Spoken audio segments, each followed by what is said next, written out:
This is what I do when I'm at work. When I have nothing else to do. When I'm bored. I wish I had this kind of actual ability when I was working at the jail. That sucked a lot. A lot of times you don't really ever get out of your seat. Like right now I'm slouching in my chair, but my eye itches. My eyelids are going off the chain, or they're just saying why. But this is what I do. I don't. I'm not that great of a YouTuber. You can call it what you want. I wouldn't even call myself a YouTuber at all.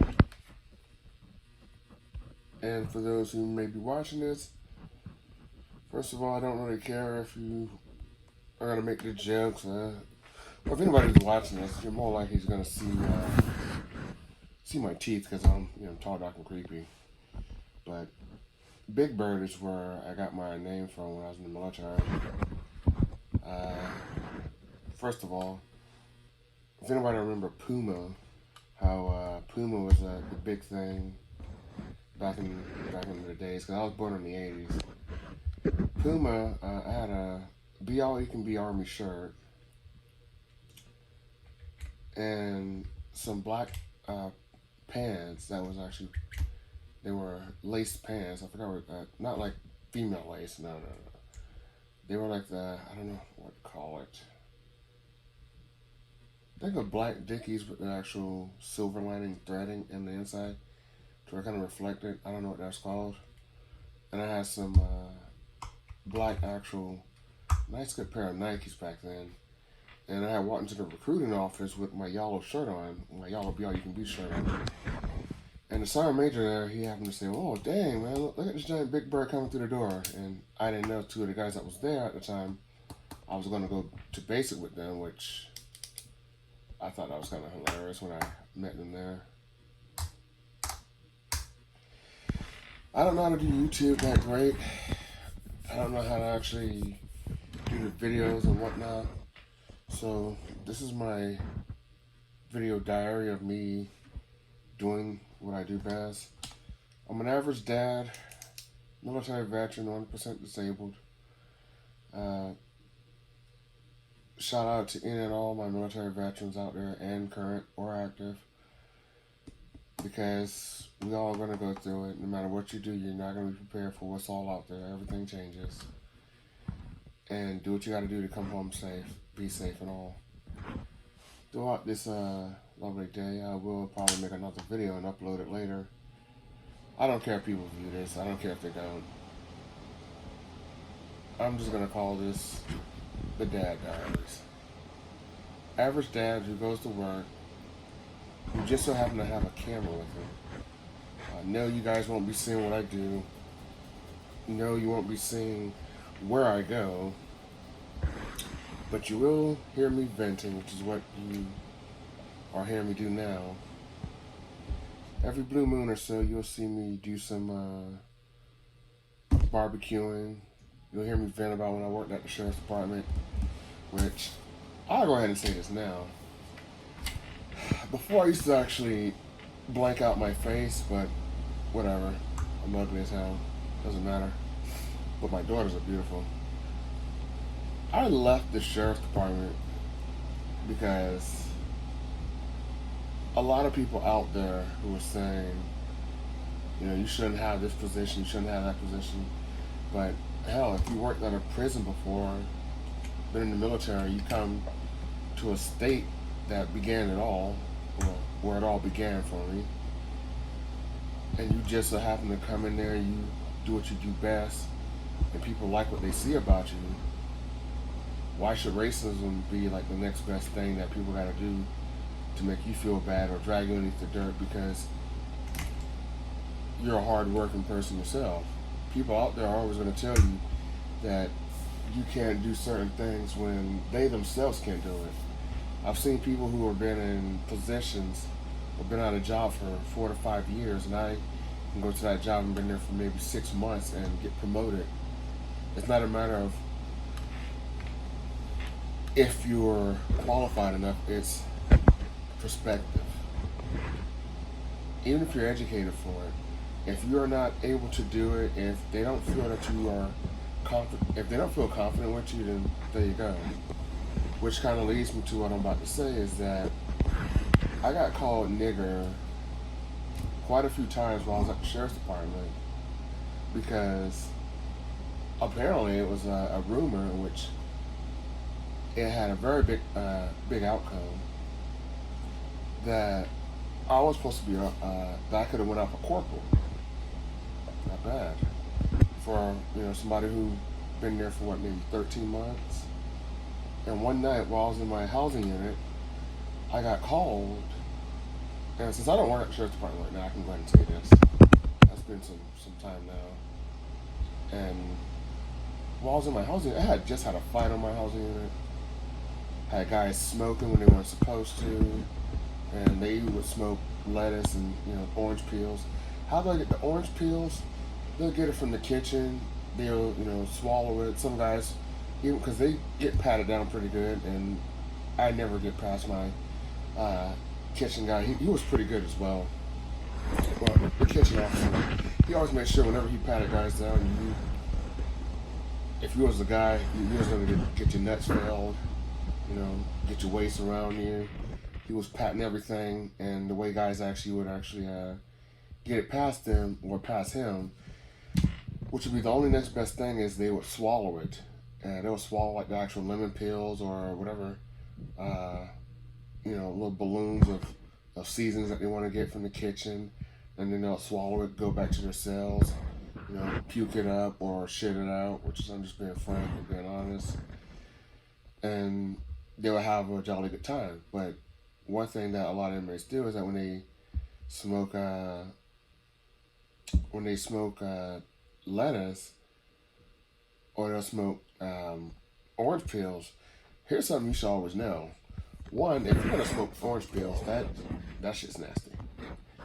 But whenever inmates did that, you would always know. As an officer, I always knew it was coming up or it was bound to come up, because I would walk past their cell. Sit up here.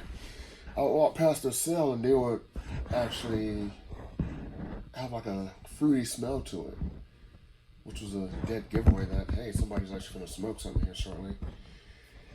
Anyways, but as time went on, that night I had so much going on, and that I got a call from supposedly a sergeant, which it wasn't a sergeant. It was actually another officer, and it was another actual CO who had called me, and he was white, and I was, of course, I'm black. I don't know why he actually pulled the joke he thought it was, because this kind of joke you do in college to mess with the guys, or you do when you first get in the military, or any job that you want to do to first actually mess with someone and say, hey man, go, like when I was in the service, my first fuck joke somebody did to me was, they told me to go get a box of grit squares, which, oh man. No. It wasn't grit square. Yeah, it was grit squares because I was in artillery. So a lot of those guys, we really messed with a lot of those guys, and they messed with me as well. It was grit squares, and then eventually, anytime you get new fresh fish or new greenies that come in, and you're overseas and they're fresh out of basic, you gotta mess with them. And I got one guy by saying, go to the motor pool and get me a box of Chemlite batteries and headlight batteries, and he was like, all right, I'll go and get it. It's shit like that you want to do when you first get to somebody, when you first meet them, in which, yeah, they had their traditional breaking people in for their COs, in which apparently myself and another veteran was picked up because we were, good in our class. We were almost top. Well, technically, he was the top of the class. I was third in the class. And so they wanted us on a good shift that really kicks ass, and there we go. So besides all that happened that night, where I got people smoking, already stressed out with a fight that already happened, then because you can't really leave them all locked down for the day unless it was a what we consider as a massive fight or a riot. Because if it's more than actually 4 people and there's a bunch of fists flying, then well, got a riot going on. I've been in quite a few riots, survived them. To be honest with you, I'll probably make another video. Or if people have seen my 5 ways to control a housing unit, you would know how when you're in a housing unit by yourself, there's a fuck you, which I'm giving the middle finger, and then there's a fuck this, which that's sort of explained in that video. But I've never had inmates actually challenge me on that level because they gave me a lot of respect for the fact is that, yeah, they knew what my job was to do. And I was always fair, firm, and I was consistent with what I did. Always. Because at the end of the day, my job was to go home. Their job was to actually test me on everything that they want to do, from using the book and all. But that's for another time.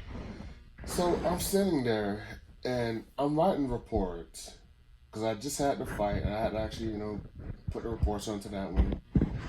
And so I had smokers in my actual housing unit. I had people who coming from court, late court, who wanted meal trays, in which anybody who's been in jail, and I'll tell you flat out, a meal is like the best thing. Those little bullcrap lunches that they give you, a sandwich, piece of bologna, some mustard, with an apple, and that's it. You got to get your own water, and that's it. You don't even get a Kool-Aid pack. But I was dealing with a heavy plethora of things. And one thing, a lot of officers who have the ability to do it, they do this thing called camera watching. Where if you're in a housing unit and just so happen your desk is connected, in which everybody's computers are connected, but you happen to have access on your actual computer to other housing units, you can actually watch what's going on. Minus female units. So don't get ahead of yourself. That means you can watch an entire housing unit from your housing unit, even if your housing unit is calm, collective, whatever. You can be in the shoe or sad and be allowed to watch other housing units, and they won't even know you're watching them unless you're, in the top dog mass control house. But certain housing units have that ability, and they would watch me specifically. Why? I don't know. Did I ever talk to these guys after work? Personally, no. A lot of them were too self-imposed with themselves. They felt just because they had a fucking badge on that they were high and mighty shit, that because they went to certain teams that they were the best of the best, and that they worked out every day and they had their protein shakes. Personally, I see it as this. If you're in high school and you got bullied, don't go to the fucking sheriff's department or the police department, because you're going to get that ego because you got a badge and a gun, and you're going to think you can go out there, and be like Bill Paxton from Aliens and be a colonial marine and saying, you do not want to fuck with me because I got a badge and a taser and a flashlight so I can flash in your face. I've seen a lot of actual COs be very disrespectful. Yes, I get inmates have a job to do. Yes, I get inmates, not put the baby in. But at the same time, it's one thing to be out of jail to be that disrespectful. But if you go to a prison and try that shit, prisoners, they already been convicted. They already know that they got time, so hitting you, fading you up, blading you up, battering you up, it's not going to mean nothing to them. They'll just go to the shoe, do their time, get right back out. And 9 times out of 10, you got to go home, which means you got to leave outside that jail. But stand on track, one officer felt it was the necessary need to imitate an actual sergeant, where they had me thinking it was the sergeant that was calling me, telling me, why do I got guys around my desk? Why do I got this going on? Why can't I hold control of my housing unit? Every 6 or 7 minutes that I'm trying to actually not only, advert any more hostility going on in the actual housing unit, which we were low staffed that day, and so I didn't have no help.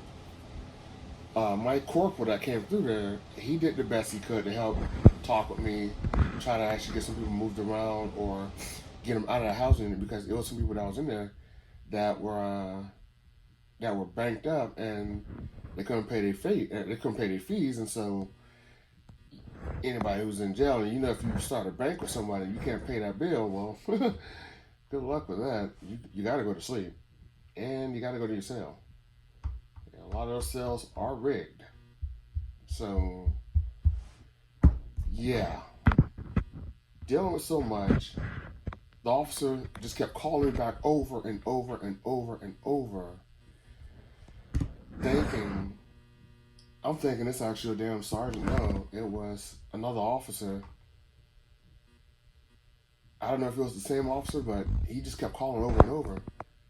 And then eventually I get a call,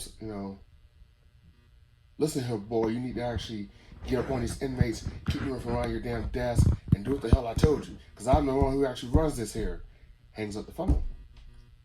I get another call. I'm already frustrated and mad as hell already. And then, somewhere down that line, I'm not going to actually repeat exactly verbatim what happened or quote it. The only thing I will, or speculate it, the only thing I will quote is that I was, the N-word was dropped on me because they felt the necessary need that if they already got me that damn hostile, just keep shit going. So I decided to say fuck it. I screamed over the radio, "Hey, Sergeant such and such, I got the housing unit under control. There's so much going on here. If you don't know what's going on, please stay off the radio, stay off of my actual line, because I got a lot to deal with. If I'm not getting help, please stop calling my actual housing unit. Stop calling me." And I went ahead and I just had to actually say, I said, fuck it. Just say it. If somebody got a problem with it, shit, let's go toe to toe. I've had people before telling me, you can only poke at someone until they're willing to snap. And if you make me snap with shit, that's on you. I don't give a fuck. Yes, I joke. Yes, I laugh. But I'm always going to be fair, firm, and consistent. And I know how to actually make it so that if I'm going to do something, or if I'm going to say something and I'm going to stand behind it, I'm going to stand behind it. But if you abuse your power, like, come on. Go to hell. And what gets me is guys who are so fucking fat and big. And I mean so fucking big that you gotta use, you can't really even walk or run, but yet you want to talk shit to somebody else because they're not doing exactly what you want them to do. To where I see it as the obesity. And this is what I say, I have nothing against women obesity whatsoever, because women go through more problems health-wise than men do, hands down. This has nothing to say or concern to them. This is to the men who work in the correctional area, to where if you're so fucking fat that you can't even see your dick or even acknowledge that it's probably down there, and you're talking to somebody who's a lot younger than you or maybe same age as you and who can actually perform, who didn't let themselves go with eating all them Twinkies and snack cakes and shit, shut the fuck up. Shut up. I've done a lot in my life within the time I did, and I'm proud of what I did. Yes, I've let myself go, but I've not let myself be so fucking obese to where I can at least see him a damn dick. I'm just saying as that. And if anybody's watching this video, I don't care who watches it. I really don't. Well, if you're a kid, then you shouldn't be watching this, unless you're planning on going to corrections. If you are, then take it as straight heart. Know that people are going to actually be mean to you. Whether you're black or white, racism still exists, even as you become an actual officer or you work in the field or security. You would think inmates who called me the N-word all the time dropped it, every single day long. I didn't care. That's what they're going to do. They're going to try to get underneath your skin. But when it's your own officers, the ones who are supposed to be your friend, supposed to have your back, but they'll stab you quick as they can, because they'll laugh and grin in your face all day long, and yet you don't mean shit to them. The ones that really matter will actually come talk to you. They will understand reason. They will understand what you go through. That's that. But I'm going to wrap this video up.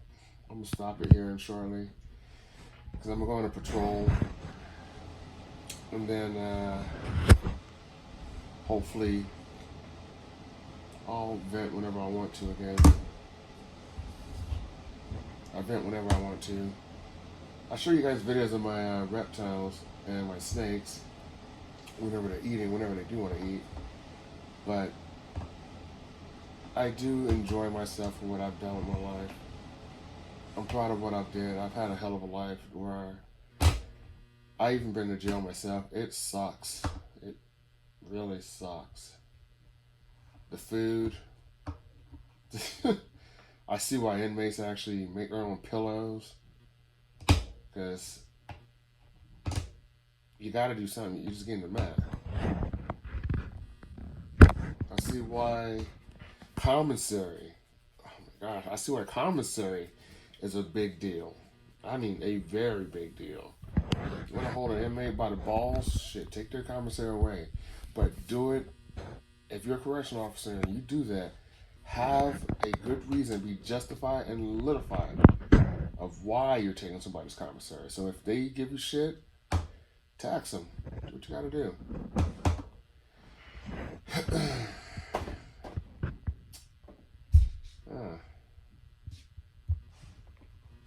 This is my dad's channel. Well, not saying, my dad. This is just me. I'm calling this my dad channel. Average dad who works. I don't care if I become popular from doing this. I'll vent, tell you guys about my correctional stories. Oh, they're crazy. Like how I don't see how someone would do this, but they do it. How someone would actually make dildos, which is kind of true. How some men make dildos. Yeah, that's a fun story. Anyways, I'll talk with you guys later.